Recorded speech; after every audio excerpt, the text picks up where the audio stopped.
ಭಕ್ತರ ನೆರವಿನಿಂದ ಎಲ್ಲರ ಸಹಕಾರದಿಂದ ಯಶಸ್ವಿಯಾಗಿ ಈ ಒಂದು ಕರಗ ಮಹೋತ್ಸವವನ್ನು ಆಚರಣೆ ಮಾಡ್ತಾ ಇದ್ದೀವಿ.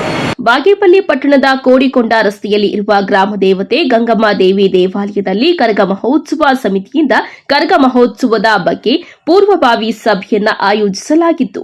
ಕರಗ ಮಹೋತ್ಸವ ಸಮಿತಿ ಸದಸ್ಯ ಎಜಿ ಸುಧಾಕರ್ ಮಾತನಾಡಿ, ಬಾಗೇಪಲ್ಲಿ ಪಟ್ಟಣದ ಗ್ರಾಮ ದೇವತೆ ಗಂಗಮ್ಮ ದೇವಿಯ ಧರ್ಮರಾಯ ಸ್ವಾಮಿ ಹೂವಿನ ಕರಗ ಮಹೋತ್ಸವವನ್ನು ಇದೇ ತಿಂಗಳ 10ರಂದು ಆಯೋಜಿಸಲಾಗಿದೆ.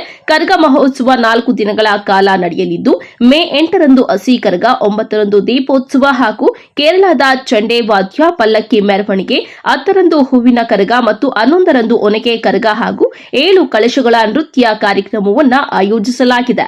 ಬಾಗೇಪಲ್ಲಿ ಪಟ್ಟಣದ ಕಳೆದ 3 ದಶಕಗಳಿಂದ ಸಂಪ್ರದಾಯಬದ್ಧವಾಗಿ ಮೇಲೂರು ಧರ್ಮೇಂದ್ರ ಮತ್ತು ತಂಡದವರಿಂದ ಶ್ರೀ ಧರ್ಮರಾಯ ಸ್ವಾಮಿ ಕರಗ ಮಹೋತ್ಸವವನ್ನು ಆಚರಿಸಿಕೊಂಡು ಬರಲಾಗುತ್ತಿದ್ದು, ಕೋಲಾರ, ಚಿಕ್ಕಬಳ್ಳಾಪುರ ಸೇರಿದಂತೆ ದೂರದ ಪ್ರದೇಶಗಳಿಂದಲೂ ಸಹ ಆಗಮಿಸಿ ಕರಗ ಮಹೋತ್ಸವದಲ್ಲಿ ಭಾಗವಹಿಸಲಿದ್ದಾರೆ ಎಂದರು.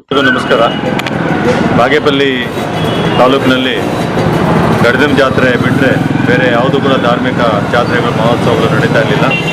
ಹಾಗಾಗಿ 1989ರಲ್ಲಿ ಆಗಿನ ಹಿರಿಯರು ಮತ್ತು ಯುವಕರೆಲ್ಲ ಸೇರಿ ಬಾಗೇಪಲ್ಲಿಯಲ್ಲಿ ಬೇರೆ ತಾಲೂಕುಗಳಲ್ಲಿ ನಡೆದ ಹಾಗೆ, ಬೆಂಗಳೂರಲ್ಲಿ, ಮಾಲೂರು, ಅನೇಕರಲ್ಲಿ ನಡೆದ ಹಾಗೆ ಕರಗ ಮಹೋತ್ಸವನ ನಡೆಸಬೇಕು ಅಂತೇಳಿ ತೀರ್ಮಾನ ತೆಗೆದುಕೊಂಡಿದ್ವಿ. ಹಾಗಾಗಿ ಸೂಕ್ತವಾದಂಥ ಸ್ಥಳ ನಮಗೆ ಗ್ರಾಮದೇವತೆ ಗಂಗಮ್ಮ ದೇವಿಯ ದೇವಸ್ಥಾನ ಅಂತೇಳಿ ಗ್ರಾಮದೇವತೆ ಗಂಗಮ್ಮ ದೇವಸ್ಥಾನದ ಅಡಿಯಲ್ಲಿ ಟ್ರಸ್ಟು ನಿರ್ಮಾಣ ಆಗಿತ್ತು. ಆ ಟ್ರಸ್ಟ್ನ ಮುಖಾಂತರ ನಾವು ಕರಗ ಮಹೋತ್ಸವವನ್ನು ಪ್ರಾರಂಭ ಮಾಡಿದ್ವಿ. ಈ ವರ್ಷ 36ನೇ ವರ್ಷ ತುಂಬ್ತಾ ಇದೆ. ಹಾಗಾಗಿ ಸತತವಾಗಿ ಭಕ್ತರ ನೆರವಿನಿಂದ ಎಲ್ಲರ ಸಹಕಾರದಿಂದ ಯಶಸ್ವಿಯಾಗಿ ಈ ಒಂದು ಕರಗ ಮಹೋತ್ಸವವನ್ನು ಆಚರಣೆ ಮಾಡ್ತಾ ಇದ್ದೀವಿ. ಯಾವುದೇ ಅಡ್ಡಿ ಆತಂಕಗಳಿಲ್ಲದೆ ನಿರಂತರವಾಗಿ ಕರಗ ಮಹೋತ್ಸವವನ್ನು ನಡೆಸ್ಕೊಂಬರೋದಕ್ಕೆ ಸಮಸ್ತ ಬಾಗೇಪಲ್ಲಿ ತಾಲೂಕಿನ ಎಲ್ಲ ನಾಗರಿಕರು, ಗ್ರಾಮದೇವತೆ ಗಂಗಮ್ಮ ದೇವಿಯ ಭಕ್ತರು, ಹಿರಿಯರು, ಯುವಕರು ಎಲ್ಲರೂ ಕೂಡ ಸಹಕಾರ ಕೊಡ್ತಾ ಇದ್ದಾರೆ. ಅದೇ ಸಂದರ್ಭದಲ್ಲಿ ನಮ್ಮ ತಾಲೂಕಿನ ಎಲ್ಲ ಅಧಿಕಾರಿಗಳು ಕೂಡ ಸಹಕಾರ ಕೊಟ್ಟು ಜಾತ್ರೆಯನ್ನು ನಡೆಸೋದಕ್ಕೆ ಅನುವು ಮಾಡಿಕೊಡ್ತಾ ಇದ್ದಾರೆ.